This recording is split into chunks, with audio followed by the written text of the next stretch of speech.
Alhamdulillah, tidak pernah berhenti lisan kita memuji dan memuja Allah. Tentu dengan penuh keyakinan dalam hati setiap muslim kalau ini adalah kalimat bersyukur dan berterima kasih kepada Allah yang Allah kekalkan dalam kitabnya, la in syakartum la azidannakum wa la in kafartum inna adabi la syadid. Kalau kalian bersyukur pasti aku akan tambah, dan kalau kalian kufur maka siksa aku sangat pedih. Selanjutnya kita panjatkan salam hormat kita kepada manusia yang telah Allah pilih untuk menutup risalah langit.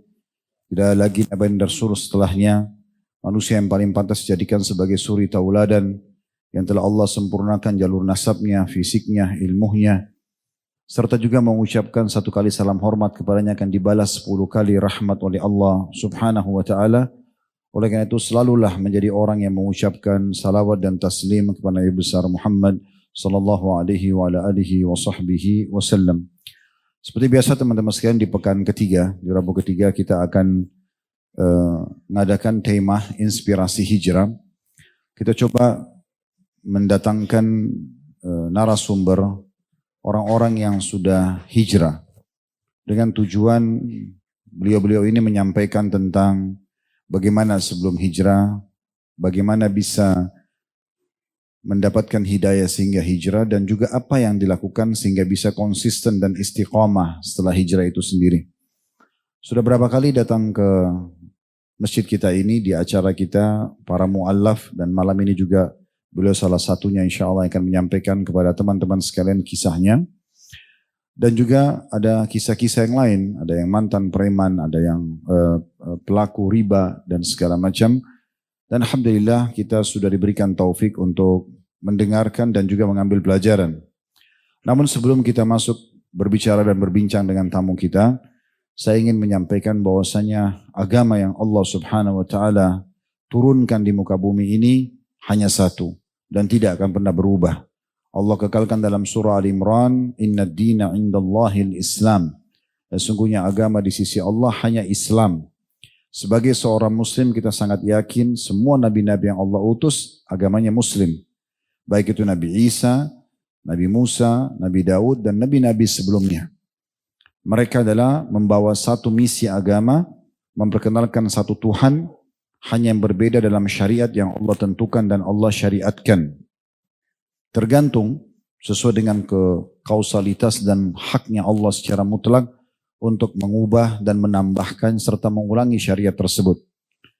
Nabi yang terakhir itulah yang akan diikutin syariatnya, dan itu Nabi Muhammad sallallahu alaihi wasallam.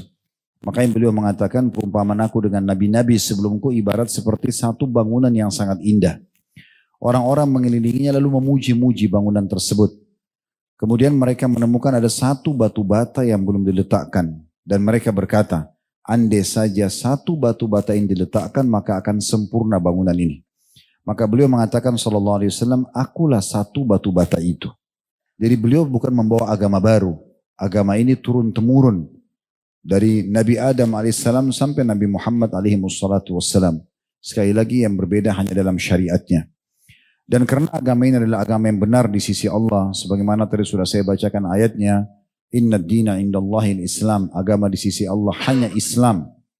Dan dalam firman yang lain, wa may yabtaghi ghairal islami dinan falan yuqbala min wa huwa fil akhirati minal khasirin. Siapa yang coba-coba pilih selain Islam sebagai agamanya, maka dia termasuk tidak akan diterima dari, dan dia termasuk orang yang rugi pada hari kiamat nanti. Dalam salah satu kisah Nabi Muhammad SAW pada saat beliau ditolak dakwanya di kota Taif, setelah beliau berdakwah kurang lebih 10 tahun di kota Mekah, karena total dakwanya 13 tahun semua alaihissalam di kota Mekah. 10 tahun supaya semuanya terjadi penolakan, tidak masuk Islam kecuali 153 orang. Maka beliau coba mau ekspansi Islam itu ke kota-kota terdekat, yang paling dekat adalah kota Taif. Namun Abu Lahab, pamannya yang memang menolak agama Islam, lebih dulu ke sana lalu menyampaikan akan datang ponakan saya, dia adalah seorang penyihir, dia pendusta, jangan dipercaya dan segala macam hal, sampai penduduk kota Taif menolak Nabi SAW. Dan bukan cuma ditolak, tapi setiap kali beliau melangkahkan kakinya pada saat diusir dari kota Taif, kaki yang diangkat dilempari batu, kaki yang diletakkan dibiarkan berdarah, begitu terus sampai beliau keluar. Dalam kondisi keringatan, berdarah, ditolak dakwanya, beliau pun duduk di bawah sebuah pohon, kemudian beliau mengucapkan kata-kata yang masyhur, Ya Allah, kemana engkau arahkan hidupku di saat itu? Kepada musuhkah yang akan membunuhku? Ya. Atau ke masa depan yang belum jelas? Karena kembali ke Mekah ditolak dakwah. Di kota Taif ditolak. Mau kemana kira-kira sekarang? Namun beliau mengatakan, ya Allah, tetapi bila engkau tidak murkah padaku, artinya dengan perjuangan yang aku lakukan selama ini, aku akan terus memperjuangkan dan aku tidak akan peduli. Maka di saat itu Allah turunkan Jibril alaihissalam lalu mengatakan, hai Muhammad, ini Allah mengutus bersamaku malaikat penjaga gunung. Tugasnya mengurus semua gunung di muka bumi. Kau tinggal perintahkan saja. Kalau engkau perintahkan agar gunung-gunung di dua kota ini, Mekah dan Taif, dua-duanya disatukan sehingga hancur kota-kota ini, dan dakwamu akan tersebar, dia akan lakukan. Atau pilihan lainnya, engkau bersabar, dakwahi mereka, toh juga walaupun ada yang menolak, nanti agamamu akan menyebar. Maka Nabi SAW mengatakan, kalau begitu saya akan bersabar dan berharap dari keturunan mereka nanti keluar orang-orang yang beriman kepada Allah. Dan betul keluar dari Al-Walid, Khalid bin Walid. Keluar dari Umayyah, Safwan. Keluar dari Abu Jahal, Ikrimah. Keluar dari kota Taib sendiri, perawi hadis terbanyak Abdurrahman ibn Sakhar atau Abu Hurairah radhiyallahu anhum ajma'in. Dan seterusnya, gitu kan. Tapi yang jadi saksi bahasan kita teman-teman sekalian adalah perkataan Jibril AS mengatakan, kalaupun kau bersabar ya, dan menyampaikan serta dengan suka dukanya dakwah, akan tersebar juga agamamu. Dan ini akan terjadi sampai hari kiamat nanti. Akan tetap ada orang yang masuk Islam, jadi mu'allaf karena ini agama benar, dan ada juga orang-orang yang menolaknya. Itu sudah menjadi sunnatullah. Yang menerima berarti dia yang beruntung, yang menolak berarti dia sendiri yang rugi. Nah seperti itu.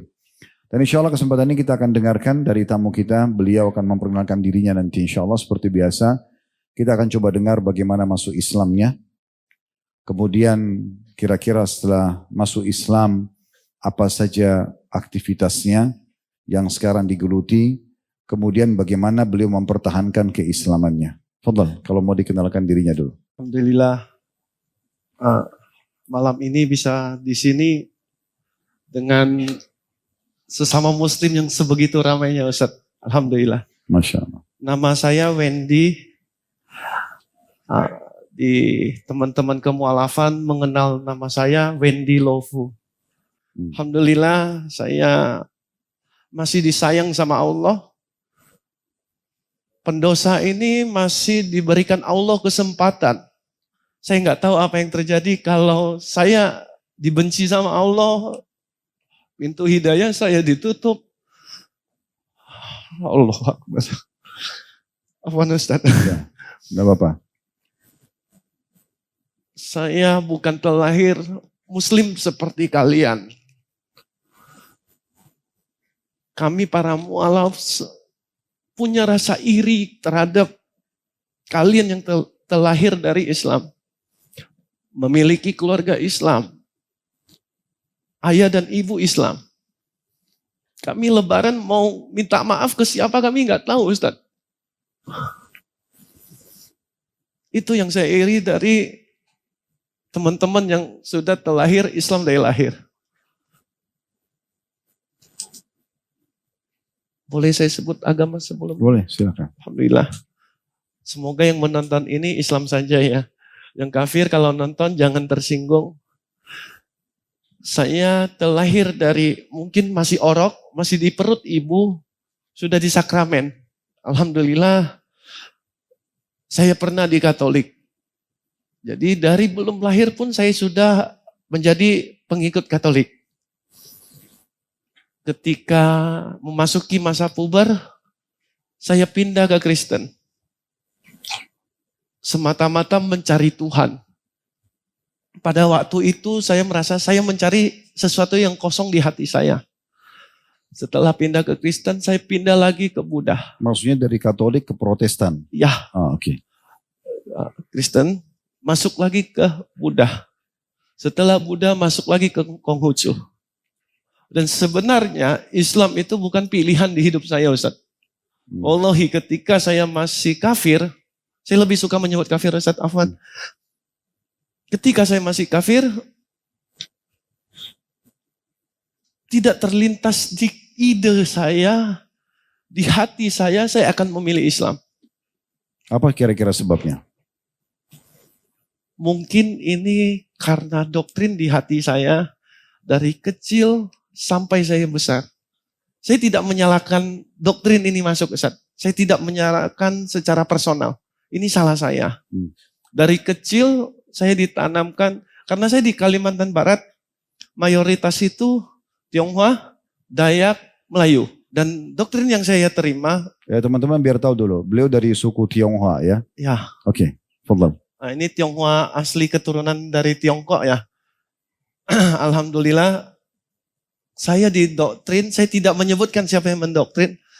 Tapi ketika kecil bermain dengan suku Melayu, yaitu orang Islam, minimal kalau pulang itu, ya ikat pinggang itu putuslah dipukul ke kami. Sapu itu sampai patah. Sapu yang zaman dulu yang pakai kayu itu harus wajib patah. Maksudnya saking dilarangnya bermain sama orang Muslim. Persis Ustaz. Saya tidak tahu asal muasal doktrin ini dari mana, tapi ini yang saya rasakan. Jadi sebegitunya saya benci kepada Islam. Alhamdulillah. Allah berikan saya hidayah. Hari ini saya bisa berada di sini. Kalau saya masih dalam keadaan kafir, jangankan duduk di sini. Dari jauh saja saya melihat orang Muslim, pikiran saya sudah Ustaz. Sudah negatif. Ngapain dia ke rumah saya? Mau minjam duit ini.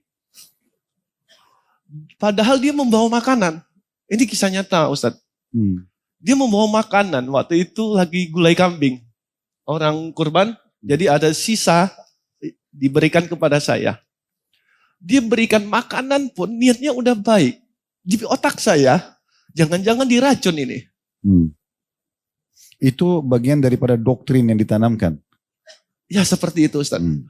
Jadi itu yang saya pikirkan ketika pertama melihat Muslim. Itu terjadi pada teman-teman komunitas semuanya yang ada di Kalimantan dari Tionghoa atau? Kalau mereka mengaku seharusnya begitu Ustaz. Kalau mereka mau mengaku. Berarti ada doktrin untuk tidak boleh mengenal orang Melayu, itu yang berarti maksudnya orang Muslim ya? Tidak boleh dekat-dekat dengan Melayu. Dekat. Khawatir nanti masuk agama Islam. Iya. Artinya boleh memilih agama lain. Yang penting bukan Islam. Ya, gitu. jadi saya waktu kecil sampai dewasa, sebelum saya mendapatkan hidayah, saya selalu berpikir agama apapun boleh selain Islam. Mau Kristen, Konghucu, Buddha, Katolik, terserah. Nggak ada masalah, yang penting jangan Islam. Itu yang ada di pikiran dan hati saya. Baik, selanjutnya pada saat apa kira-kira yang memicu nih sehingga bisa dapat hidayah dan masuk Islam biar teman-teman tahu. Maaf saya agak cengeng kalau flashback ke masa itu. Ketika remaja saya mulai mencari Tuhan. Ya sekitar kelas 1, 2 SMP lah. Ketika saya masih ingat betul saya di 2 SMP saya coba pindah ke Kristen. Tapi saya juga tidak menemukan Tuhan di sana. Saya pindah ke Buddha. Saya tidak menemukan Tuhan saya lagi. Yang menurut saya Tuhan. Saya pindah lagi ke Konghucu mengikuti ya almarhum papi saya. Tidak juga menemukan Tuhan di sana. Astagfirullahaladzim. Dan akhirnya ketika saya masih kafir, pemahaman saya terhadap Islam itu selalu jelek Ustaz. Jadi jika 4 agama ini salah, Islam juga harus salah. Alhamdulillah karena saya mantan buzzer di, boleh sebut merek Ustaz? Di Kaskus, ya, tahun 2000-an lah ya. Tapi yang penting saya tidak suruh kan? Ya enggak Ustaz. Saya mulai membuka Al-Quran. Dan qadarullah di berarti pertama pada kali saat itu jadi buzzer untuk apa nih? Tujuannya untuk nyari untuk kesalahan. memfitnah Islam. Untuk memfitnah Islam. Iya, saya yang berusaha mencari kesalahan Islam itu sendiri.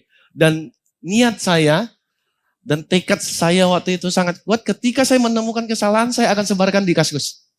Waktu itu Kaskus itu masih booming lah ya. Ya semua orang remaja itu tahu. Jadi waktu itu dibayar atau? Enggak, saya yang membayar Ustaz. Saya membayar tim saya 20 juta satu tim. Ada 3 tim, Ustaz. Untuk mencari kelemahan Islam. Saya yang mencari, mereka yang menyebar. Dan qadarullah, saya menggaji buta mereka. Karena ya tidak ketemu sama sekali kesalahan di Al-Quran. Pertama saya buka Al-Quran, karena orang Tionghoa dan tidak biasa memegang Al-Quran, saya bukanya seperti buka buku pelajaran. Dari kiri, buka terus. Jadi dibuka seperti buka ini, buku pelajaran. Jadi dari Al-Ikhlas dulu, baru terakhir di Al-Fatihah. Qadarullah, Ustaz, mungkin ini wasilah Allah melalui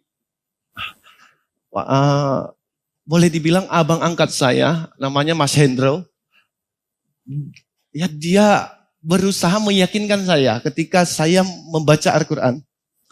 Wen, kamu salah baca. Bacanya dari kiri ke kanan. Lu buka dulu, dibalikin dulu bukunya, baru dibuka. Buka ke kanan. Ini halaman pertama. Jadi kedua kali saya buka Al-Fatihah dulu. Di situ saya tidak terlalu heboh awalnya. Yaitu hanya puji-pujian kepada Tuhannya menurut saya waktu saya masih kafir. Salah satu yang paling mudah difitnah menurut saya waktu kafir, astagfirullahaladzim, yang membawakan pesan Al-Quran ini, yang menciptakan Al-Quran ini, yaitu Rasulullah SAW. Ya, berarti yang membawa risalah ya? Ya. Ya, bukan yang menciptakan adalah Allah. Ya, okay. Yang membawakan Al-Quran ini. Tidak mungkin dia tidak ada titik kesalahan. Saya berprinsip manusia bisa melakukan sesuatu, berarti kita juga bisa. Dia bisa, kita bisa. Minimal bisa karena terbiasa. Saya cari kelemahan manusia pada umumnya, yaitu masalah biologis. Apa Ustaz? Saya buka di Al-Quran, di Al-Baqarah kalau nggak salah, di situ tertulis boleh menikahi 2, 3, 4 perempuan. Dan kita harus jujur, orang Islam sendiri membenci ayat ini. Terutama kaum akhwat.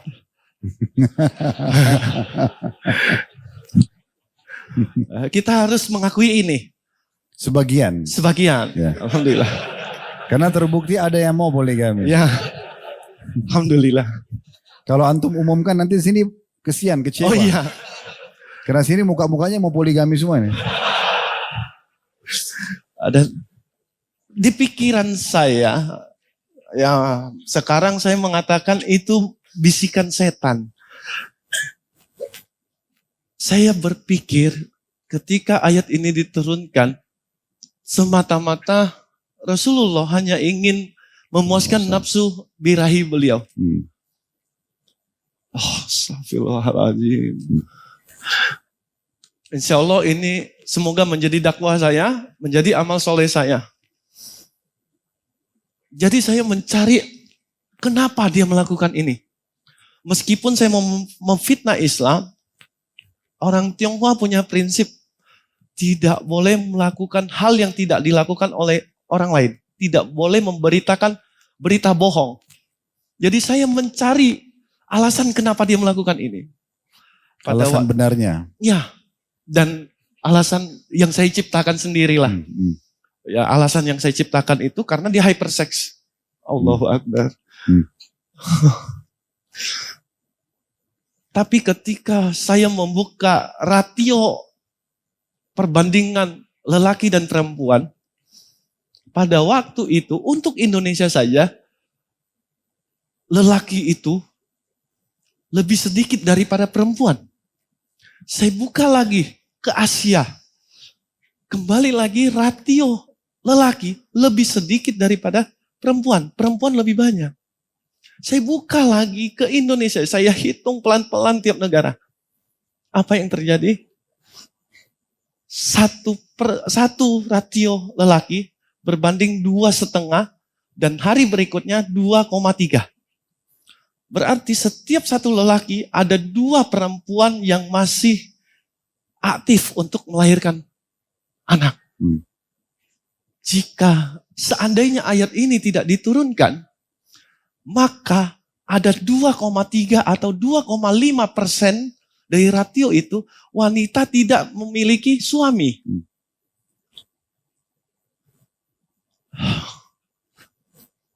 Di situ terbantahkan oleh temuan saya sendiri.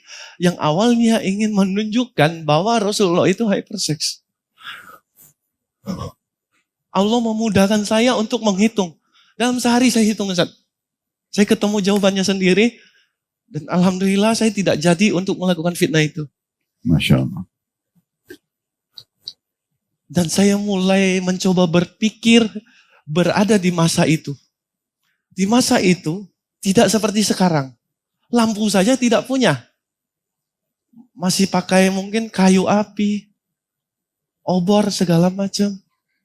Jangankan listrik, nggak usah jauh-jauh, perahu aja masih dirakit.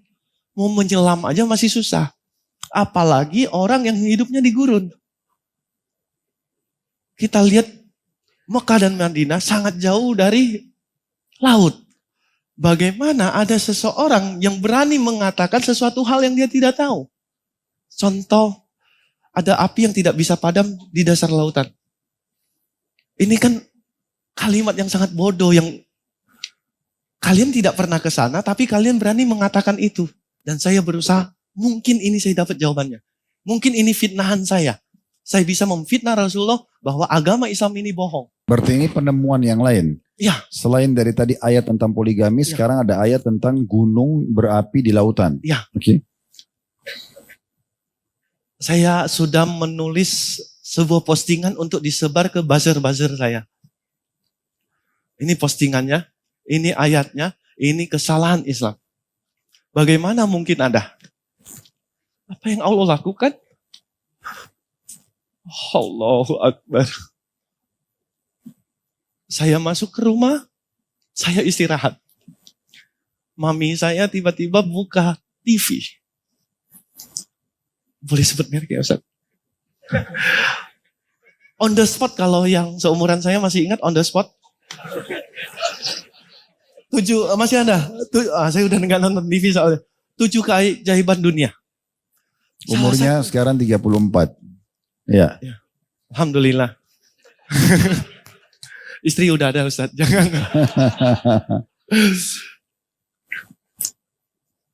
Alhamdulillah, Allah masih menunjukkan belas kasihannya kepada saya. Allah masih sayang sama saya.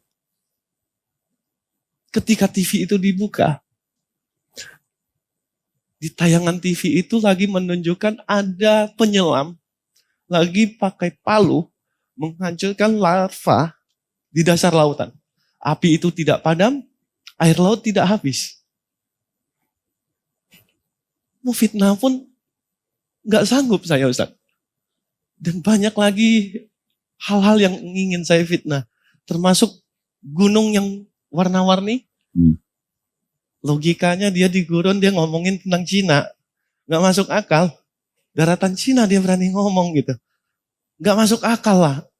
Mau naik onta berapa bulan baru sampai ke Cina kan gitu. Alhamdulillah.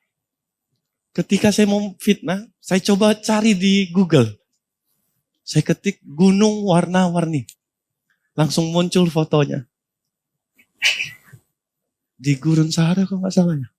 Itu ada gunung, sudah tumbuh tanaman warna-warni di sekelilingnya. Dan warnanya tidak ada satupun yang sama. Jika Al-Quran ini salah, bagaimana Rasulullah bisa mengatakan sesuatu yang dia tidak tahu? Di dasar lautan contoh, di daratan Cina, yang dia tidak pernah ke sana mungkin. Dan saya selama mempelajari Al-Quran dan hadis, saya belum pernah melihat atau memang saya tidak tahu, Rasulullah belum pernah ke daratan Cina. Bagaimana dia bisa tahu? Jika dia bukan pembual pemikiran saya waktu kafir. Dan definisi buat saya, Al-Quran itu kitab dari Tuhan, tidak boleh salah. Definisi sebuah kalimat yang keluar dari Tuhan, dia tidak boleh salah. Jika ada satu letak kesalahan, mau titik ataupun koma di situ, maka itu adalah bualan manusia. Tapi di Al-Quran, insya Allah sampai sekarang pun saya sangat yakin, Ketika saya masih kafir, saya 3 kali membaca, tidak menghafal ya, cuma membaca, mencari kesalahan di situ. Qadarullah, saya tidak bertemu satu titik pun yang salah. Jadi sampai sekarang Ustadz, ketika ada yang mau mengajak saya debat, mau agama apapun itu, saya sudah capek. Kalau dulu iya saya ladenin, sampai berjam-jam pun hayo.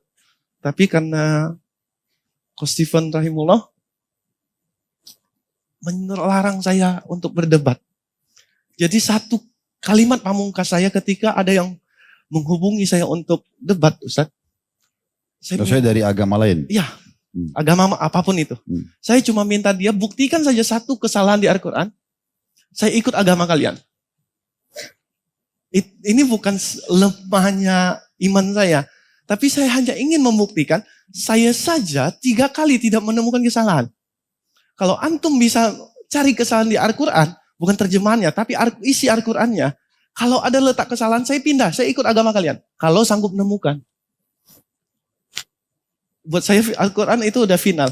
Tidak ada satupun kalimat yang salah di sana. Terus yang sempat ditantang seperti itu apa responnya? Awal-awal Ustadz, karena ya giro saya yang negatif ini, berapi-api saya layanin Ustadz. Saya ajak debat, pernah debat dari jam 10 pagi sampai jam 10 malam. Tanpa hasil. Alhamdulillah, tanpa hasil. Dia syahadat juga enggak. Saya yang capek, mikir juga kan jawabnya. Enggak ada hasil Ustaz.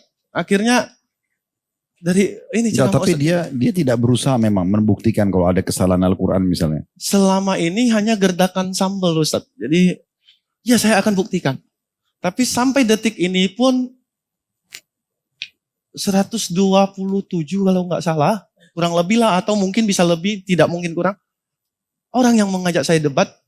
Sampai detik ini tidak ada satupun yang mengirimkan pesan kepada saya bahwa Al-Quran ini udah saya ketemukan kesalahannya. Belum pernah. Dan insya Allah tidak akan pernah. Seharusnya nggak mungkin. Ya. Kalau mungkin mah berarti Al-Quran bukan. Ya, firman Allah. Ya. Baik, selanjutnya sekarang setelah masuk Islam. Kan tadinya buzzer nih, cari kesalahan Islam segala macam. Akhirnya dapat hidayah, terus syahadat tuh. Ya. Setelah tadi 3 ayat itu dan 3 kali balik baca Al-Quran, terus hanya membuktikan benar Al-Quran, akhirnya syahadat. Karena saya lelaki, kita semua lelaki di sini paham lah ya. Ketika kita gentleman, ketika kita kalah, berarti harus ada yang menang. Saya menganggap Al-Quran sudah menang dari saya. Untuk mengakui kemenangan Al-Quran, saya harus ikut Al-Quran. Dengan cara saya bersyahadat. Qadarullah, semoga ini menjadi pelajaran, menjadi amal soleh saya. Ketika syahadat waktu itu di Pontianak, saya syahadat, saya melakukan apa yang diwajibkan kepada seorang muslim. Sholat 5 waktu insya Allah. Tapi malamnya saya dugem, subuhnya saya sholat. Dalam keadaan puyeng-puyeng. Ya karena saya dari mantan orang gak benar. Jadi itu keseharian yang saya lakukan. Akhirnya pindahlah saya ke Jakarta, hijrah saya ke Jakarta. Di sana setelah berapa tahun masuk Islam tuh pindah ke Jakarta? 3-4 tahun lah Ustaz. Saya agak lupa sekitaran itu. Baik, terus? Ya selama itu yang saya lakukan. Jadi ketika saya pindah ke Jakarta, Allah mempertemukan saya dengan Hani Kristianto. Salah satu senior pendakwah mualaf. Saya tidak pernah dikasih tahu, Ben, antum sudah kafir. Antum kafir. Antum bukan muslim. Tidak pernah dia mengatakan itu ketika pertama bertemu dengan saya. Ketika saya sudah di Jakarta, saya masih banyak pertanyaan yang tidak terjawab. Termasuk tentang Dajjal, Ustaz. Tentang hari kiamat. Cina-Cina gini juga takut mati, Ustaz. Jadi ada beberapa pertanyaan yang tidak terjawab. Kohani ini tidak pernah menjawab saya dengan pendapat beliau. Beliau menjawab selalu mengirimkan saya ayat Al-Quran dan hadis. Ini terjemahannya menurut penafsiran ini. Beliau tidak pernah menjawab menurut saya, enggak pernah. Jadi saya yang harus berpikir sendiri. Sampai saya bertemu semua jawabannya, saya bilang, kok saya ikut antum ya. Saya pengen belajar lagi. Pengen tahu sunnah itu seperti apa. Saya bertemu dengan Kohani, di situ saya menceritakan apa yang saya lakukan.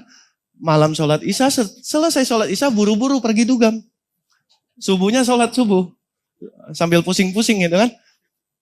Saya ceritakan semuanya. Menurut Kohani, setelah dia bertanya kepada beberapa ustadz, seharusnya saya sudah kafir. Karena semua larangan Allah saya lakukan.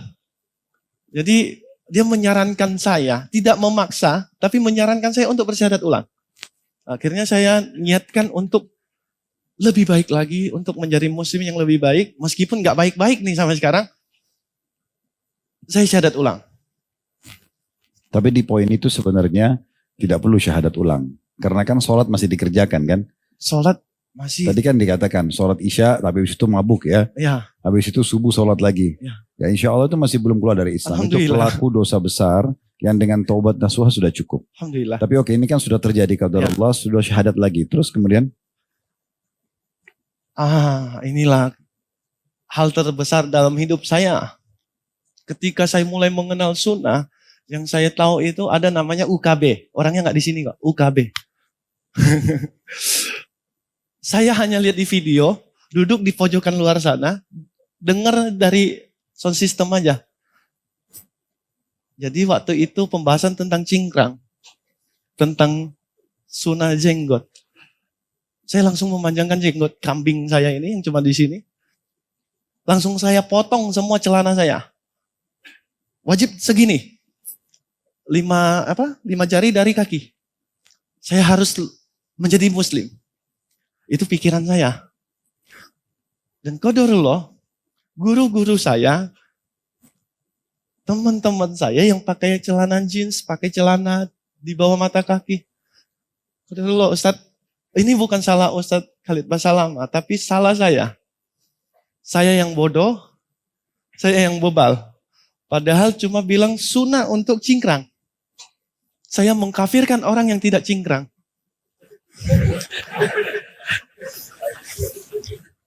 Berarti itu karena semangatnya. Karena bodohnya Ustaz.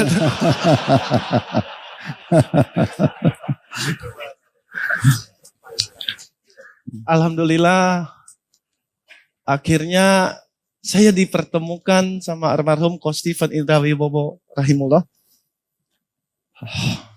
Beliau satu kalimat yang dia kasih tahu kepada saya. Setelah diceritakan sama teman-teman, kegelisahan teman-teman tentang saya. Dikit-dikit kafir, dikit-dikit bid'ah. Semua saya kafirin. Pokoknya yang tidak sepaham dengan saya kafirin. Ketemu dengan almarhum, beliau mengatakan kepada saya, kamu hapus semua video Ustadz Khalid Basalamah. Hapus semua. Karena yang saya punya videonya durasi 59 detik, 30 detik. Jadi ya sepotong udah dipotong, potongan lagi gitu. Jadi saya hapus semuanya, saya mengikuti kata beliau. Sini, ini versi lengkapnya, kamu dengerin. Kalau nggak paham ngomong. Akhirnya saya mulai memahami apa itu sunnah. Pada waktu itu sunnah itu wajib. Sunnah itu yang dilakukan orang Islam gitu. Yang tidak melakukannya berarti kafir. Saking bodohnya saya. Alhamdulillah. Sekarang tidak berani lagi menonton yang 59 detik. 30 detik udah gak berani. Kalau mau nonton langsung full aja. Biar saya tidak salah paham. Tapi itu enggak pernah kami ajarkan ya. Oh enggak. Ya. Jangan nanti ada yang potong lagi ceramah ini. Jadi seakan-akan kena dengar ceramah kami ini jadi mengkafirkan orang. Baik, selanjutnya setelah itu mulai mendalami agama gitu kan. Aktif di kegiatan apa seperti sekarang? Sekarang saya berada di Mualaf Center Indonesia Peduli. Ya boleh dibilang terpaksa sih. Ya sangat terpaksa. Teman-teman yang lain juga terpaksa. Ini karena almarhum Ustadz. Beliau sebulan sebelum meninggal. Saya nggak ngerti kenapa dia melakukan ini. Jadi saya disuruh ke Bogor Ustadz. Kebetulan beliau lagi di Bogor. Sebulan saya disuruh menemani beliau. Jadi semua masalah, semua apa yang dilakukan mualaf, apa masalah mualaf, apa keuntungan mengurus mualaf, diceritakan semuanya kepada saya Ustaz. Tanpa saya tahu tujuan beliau. 2 minggu sebelum meninggal, beliau meminta mengumpulkan semua teman-teman. Jadi saya mulai WA lah ke teman-teman yang senior-senior ini untuk datang. Termasuk salah satunya Coach Jimmy yang ada di sana, di luar mungkin. Beliau saya panggil untuk ketemu beliau. Waktu itu sedang bisnis beliau lagi mau opening. Saya disuruh interview karyawan baru. Ketika saya interview, dia baru ngomong sama teman-teman. Ketika saya datang, pembahasannya udah beda, udah yang umum-umum aja. Setiap kali saya nggak ada, dia selalu berbicara serius. Ketika beliau meninggal, saya baru tahu, Ustaz. Beliau menyuruh kepada teman-teman ketika dia sudah tidak menjabat lagi sebagai ketua, yang menggantikan beliau adalah saya. Dan itu tanpa persetujuan saya, Ustaz. Itu dari tanpa dikatakan terpaksa. Ya itulah kenapa saya katakan terpaksa. Jadi sekarang jadi ketua Mu'alaf Ya, Center. ketua umum Mu'alaf Center Indonesia Peduli, Ustaz. Masya Allah. Dalam keadaan terpaksa ya. Apa aktivitasnya Mu'alaf Center ini? Ya, mensyahadatkan orang yang mau disyahadatkan. Garis besarnya ya yang tadi mensyahadatkan, membina para mu'alaf. Yang paling penting itu mencegah pendangkalan akidah. Ini biasa sering terjadi ketika ada bencana. Oke, satu-satu sekarang. Memasuk Islamkan orang. Ini programnya mencari orang yang masuk Islam atau tunggu orang yang datang ke kantor misalnya? Mereka yang mencari kami, Ustaz. Jadi kami sampai detik ini tidak pernah mau dan saya tidak membolehkan untuk mencari orang yang mau syahadat. Biar mereka yang cari kita. Kira-kira berapa jumlah dalam satu hari mungkin ada yang datang masuk Islam atau sepekan? Satu hari satu. Rata-rata ya tahun kemarin. Ini bulan ini kemarin 1, 2, minggu kemarin ada 3 orang yang syahadat. Kira rata-rata 1 bulan kira-kira berapa orang? Tahun kemarin Ustadz saya totalkan kurang lebih 4.000-an Ustadz, hampir 5.000. Masya Allah. Nah, Alhamdulillah. ya masuk Islam datang. Terus setelah itu pelatihannya apa yang dilakukan? Seperti apa? Buat kelas, mengajar gitu. Paling enak itu ketika mereka baru selesai syahadat Ustadz. Jadi kami ini rebutan mengajarkan cara wudhu sesuai yang kami tahu. Yang diajarkan. Supaya dapat pahalanya gitu ya. Ya, jadi selama dia wudhu ya itu yang saya dapat gitu kan.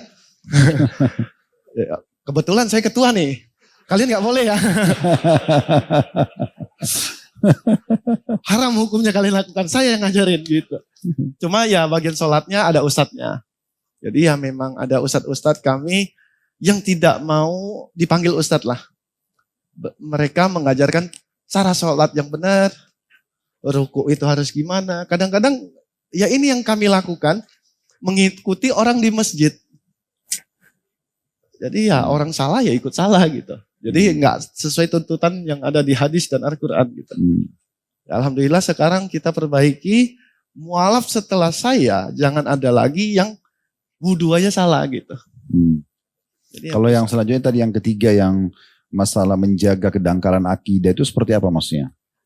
Di program di Mu'alaf Center ini. Ketika kita berbicara tentang mu'alaf, berarti orang yang mendapatkan hidayah. Berarti kebalikannya adalah orang yang meninggalkan hidayah itu. Penyebabnya apa orang meninggalkan hidayah? Yang terjadi rata-rata setelah kami riset Ustadz, masalah 5 jari, perut dan ke bawah. Rata-rata. Masalah orang murtad itu bukan, oh Tuhan Islam itu salah. Saya belum pernah mendengar itu. Sampai detik ini saya belum pernah mendengar itu. Masalahnya cuma 5 jari aja. Perut ke bawah. Masalahnya cuma itu. Artinya karena kelaparan dan kemaluan ya, gitu. Jadi yang sering kelaparan itu di mana? Ketika orang terkena bencana. Kita punya kesepakatan bersama ketika kita mau membantu orang yang terkena bencana, silakan membantu tapi jangan didoktrin agama apapun gitu. Bantu-bantu aja. Cuma kadang-kadang kan ada yang ini nyeleneh gitu. Nah itu yang kita jaga Ustadz. Artinya kalau ada wilayah kena bencana, Mu'allaf Center ini datang ke sana, Ya. kemudian menjaga agar akidah umat Islam itu mereka tidak murtad. Ya. Karena kasus kelaparan misalnya. Salah satunya itu. Kedua, contoh di Cianjur banyak masjid yang rusak Ustadz. Berarti mereka butuh tempat ibadah buat berjamaah. Kami bangunkan masjid darurat yang alhamdulillah sampai detik ini masih dipakai. 12 masjid darurat lah waktu itu. Kalau dari sisi donasi berarti umat menyumbang. Ya, atau ada donatur tetap? Alhamdulillah sampai detik ini bukannya sombong, MCIP tidak punya Ustadz. Nggak punya donatur tetap. Paling 1 atau 2. Ya kadang-kadang ya kalau mereka lagi senang ya mereka donasi gitu. Kami bismillah aja Ustadz, bangun masjid di Baduy aja bismillah kok. Kalau metode yang digunakan oleh orang-orang dalam memurtadkan orang Islam yang antum temukan di lokasi-lokasi tadi karena kelaparan, seperti apa? Gini, saya tidak mau sebut agama mereka, tapi ada oknum yang membangun sebuah posko, isi di dalamnya itu bantuan beras, Indomie, ya makanan seperti itu yang instan, dan uang. Mereka akan memberikan secara free kepada sebagian dikit dari yang terkena bencana ini. Selebihnya, kamu mau bantuan ini? Ayo sini, ikut saya. Nah ini yang kita jaga Ustadz. Jadi ketika kita di daerah mereka ya kita tidak melakukan itu gitu. Ya kita tetap memberikan ya udah habis itu kita pulang. Kita tidak mau ini terjadi kebalikannya. Ya udah kita stop ya. Kalian mau bagi silakan. Tapi gratis, jangan ada apanya di belakang gitu.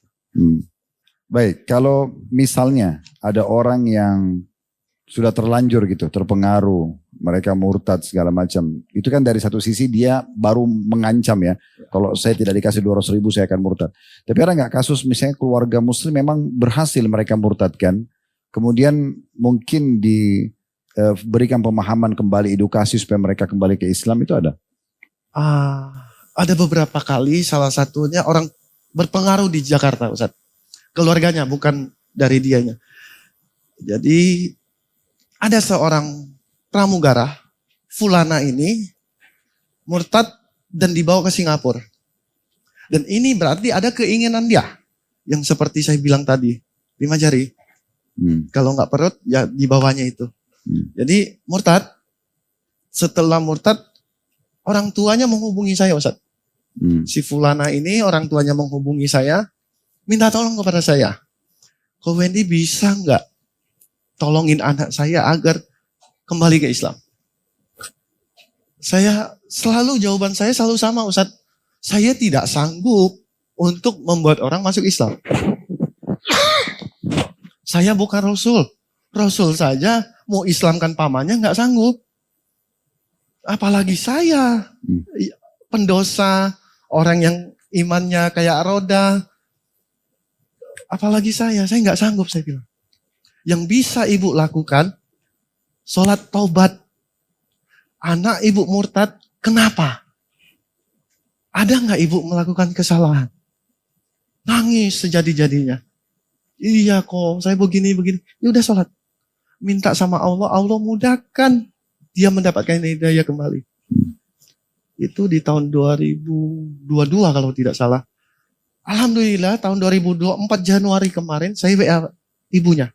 Bu gimana anaknya? Ada perubahan? Alhamdulillah Ko Wendy. Allah mengijabah doa saya. Anak saya sudah kembali ke Islam. Alhamdulillah. Apakah saya membantu? No. Saya bisa apa?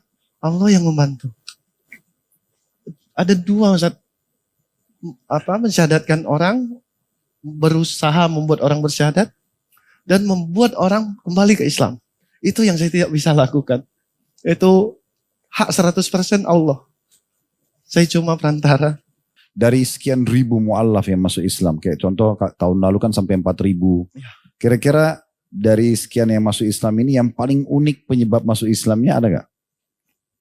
Yang menurut unik. Antum sendiri misalnya mungkin dia karena sebab A, sebab B dia menceritakan.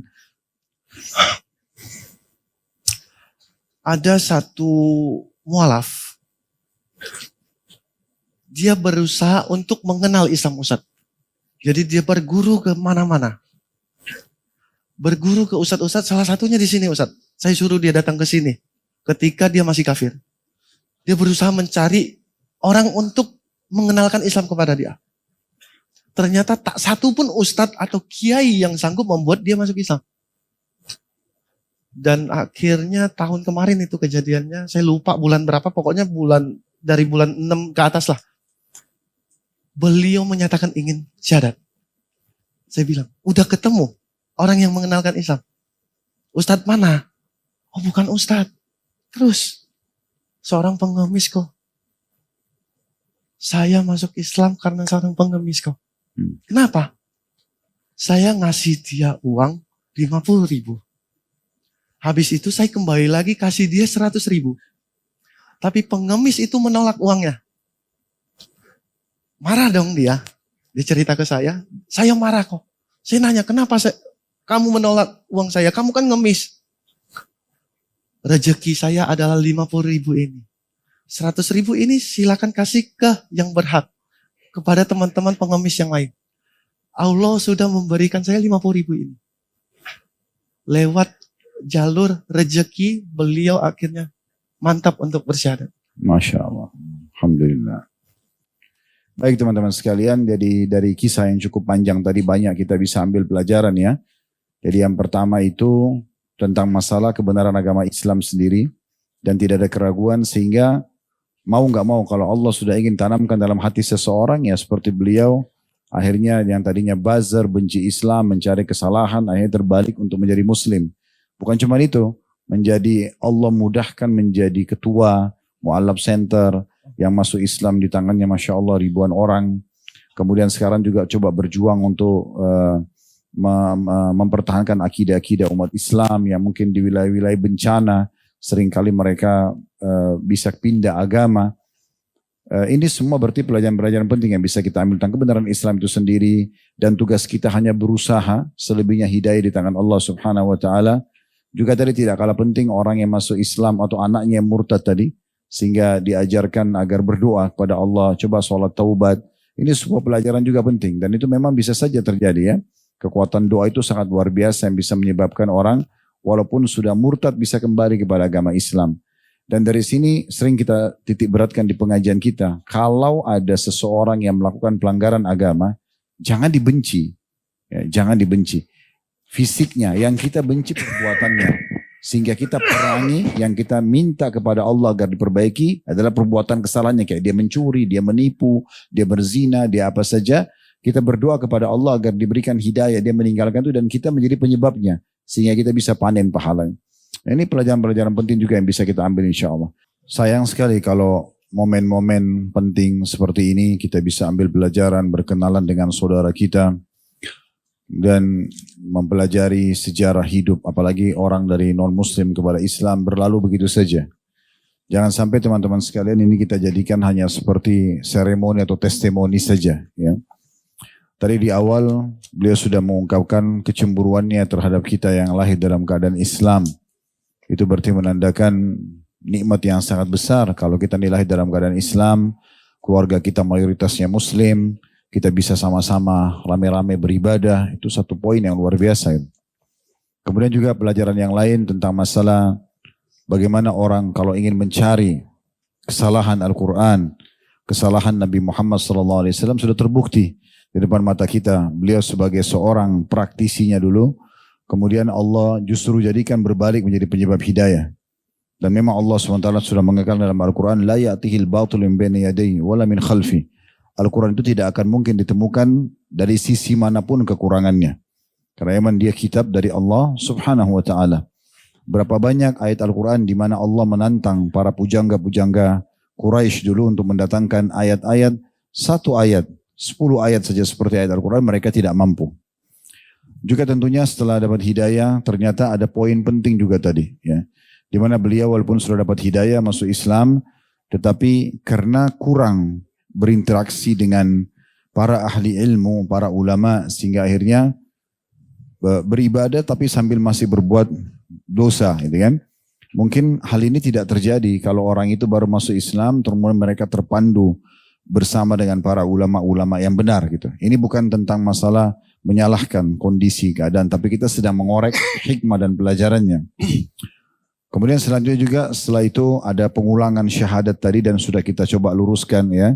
Karena yang memberikan masukan kepada beliau mengatakan sepertinya sudah ditanya ke beberapa ustadz kalau ini sudah keluar dari Islam. Hanya karena menggabungkan antara ibadah yang dikerjakan sholat tapi juga masih bermaksiat gitu ya. Minuman keras misalnya. Dan sudah kita luruskan sebenarnya juga penting untuk kita jadikan sebagai momen ibrah dan pelajaran kita di majelis seperti ini. Kalau itu sebenarnya tidak perlu ulangi syahadat. Karena tidak membatalkan syahadat. Yang memberikan syahadat jelas orang itu murtad.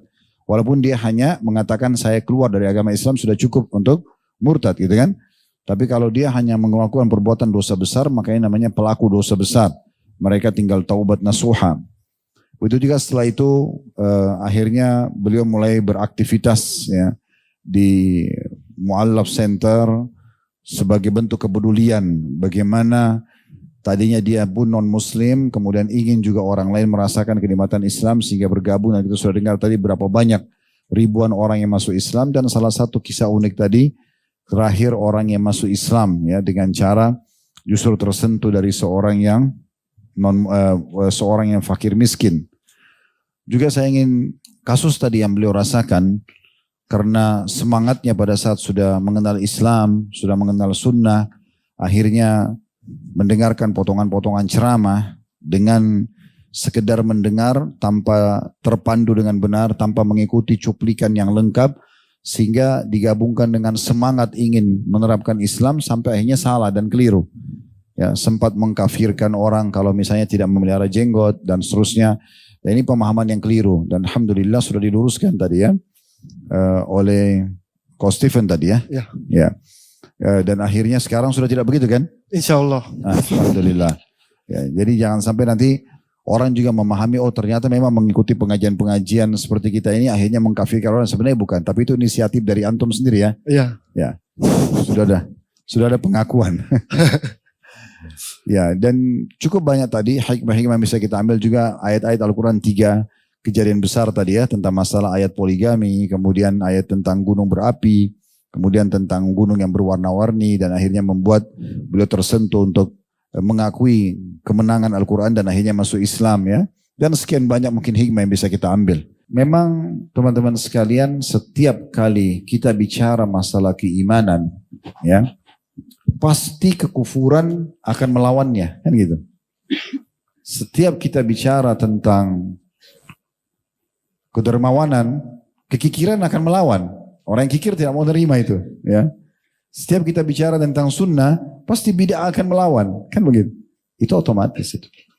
Jadi gak usah khawatir dengan itu. Pertama, selalu kami sampaikan, banyak berdoa kepada Allah SWT. Berdoa terus. Dan doa ini teman-teman jangan dilakukan pada saat ada keperluan saja. Setiap saat. Kata Nabi SAW, mohonlah apapun kepada Allah walaupun tali sendal kalian yang putus. Apa saja. Misalnya antum lagi mau ke restoran, mau makan, lagi lapar. Tidak ada salahnya, alhamdulillah, wassalatu wassalamu ala rasulillah, mudahkan restoran dan makanan yang aku suka ini ya Allah. Misalnya, mau masuk ke parkiran kayak Blok M ini, takut rame gak dapat parkiran, ya Allah mudahin parkiran buat saya. Hal yang sederhana, tetap minta kepada Allah SWT. Karena para ulama mengatakan doa itu tidak ada yang sia-sia. Dalam sebuah athar yang sahih disebutkan, pada hari kiamat nanti ada orang yang diberikan pahala bergunung-gunung. Lalu dia bingung, dari mana ini? Setahu dia tidak pernah buat amalan ini. Maka dia bertanya kepada para malaikat, lalu malaikat mengatakan ini doa-doa kamu yang belum kamu dapatkan jawabannya di dunia. Ini doa-doa kamu yang belum kamu dapatkan jawaban di dunia. Lalu kata Nabi SAW, maka orang itu berharap semua doa dia yang dia panjatkan di dunia tidak dikasih di dunia. Supaya diterima dalam bentuk pahala hari kiamat. Jadi doa. Berdoa terus. Supaya Allah mudahkan hijrah kita ini. Berpegang pada sunnah Nabi SAW ini. Walaupun kita seperti dalam hadis ada Nabi SAW akan datang zaman nanti orang berpegang pada sunnahku seperti berperang pada bara api. Gitu kan? Kita dianggap asing, dianggap aneh. Padahal kita sedang menjalankan perintah agama. Sedang menciplak kehidupan baginda Nabi SAW, manusia terbaik. Gitu kan? Maka kita dianggap garis keras, dianggap ini, dianggap itu biasa saja. Tidak usah khawatir. Maka banyak berdoa supaya Allah tolong kita. Karena awalnya pun tidak sebanyak ini orang yang Tuhan ikuti sunnah Nabi. Gitu kan? Lama-kelamaan orang banyak ikut dan akhirnya jadi lunak dengan sendirinya. Yang kedua, selalu ikuti majelis ilmu. Selalu ikuti majelis ilmu. Majelis ilmu seperti ini menambah keimanan. Kalau iman makin bertambah, kita makin kuat untuk menghadapi ujian-ujian. Yang membuat kadang-kadang kita lemah menghadapi ujian ini kan karena lemahnya iman. Ya. Nah, pondasi iman itu ilmu. Ilmu itu kalau sudah ada, maka iman akan datang. Iman kalau ada mengubah semuanya. Orang pelit jadi dermawan, penakut jadi pemberani, ya, orang lemah jadi kuat. Nah, seperti itu. Jadi jangan tinggalkan ilmu itu. Kemudian yang ketiga, praktikin ilmu itu. Yang keempat, bentuk komunitas, bersama-sama dalam komunitas, ya. Lalu yang kelima, tunjukkan yang terbaik tadi yang kita sebutkan kepada keluarga, kepada kerabat. Setelah kita mengikuti sunnah, kita jauh lebih baik. Saya sudah jelaskan kemarin juga, ya. Jangan sampai di beberapa pertemuan kita juga sering kita ulang. Jangan sampai antum setelah ikut pengajian sunnah, udah mulai lebih kenal sunnah Nabi SAW, lalu kemudian wajah antum gak pernah senyum, antum malah lebih kikir, pelit, ya, antum malah orangnya kasar. Karena itu semua jauh dari sunnah Nabi SAW. Harusnya lebih senyum, lebih dermawan, lebih baik. Karena memang itu sunnah Nabi kan. Justru lebih royal kepada keluarga, justru lebih murah senyum, justru lebih baik. Dan dalam ingkar mungkar itu ada fikihnya sendiri. Kalau mungkar yang sedang ada di komunitas kita, di keluarga kita, kalau kita luruskan ternyata lebih mendatangkan mungkar yang lebih besar, diamkan dulu. Begitu fikihnya, jangan buru-buru, gitu kan? Jadi kita lihat skala prioritas, mana kira-kira yang perlu kita nasihatin, kita luruskan, baru kemudian ya kita sampaikan. Allahu a'lam. Ini insya Allah teman-teman sekalian bisa kita sampaikan. Jazakallah khair yang sudah mengisi bersama-sama kita di sini. Semoga jadi amal khali buat antum. Amin. Dan juga semoga kita doakan ya, beliau bisa istiqomah dengan keimanannya. Amin. Bersama-sama kita juga semuanya tentunya. Dan bisa menyebarkan Islam dan mengajak baik dari teman-teman Tionghoa atau yang lainnya untuk bisa mengenal lebih jauh agama Islam ini. Dan semoga Allah Subhanahu wa taala menyatukan kita semua di surga Firdausnya tanpa hisab, mana disatukan dalam majlis ilmu yang mulia ini. Kalau benar dari Allah, kalau ada salah tentu dari saya dan beliau juga. Semoga Allah maafkan dan tolong dimaafkan. Subhanakallahumma bihamdika asyhadu an la ilaha illa anta astaghfiruka wa atubu ilaik. Wassalamualaikum warahmatullahi wabarakatuh.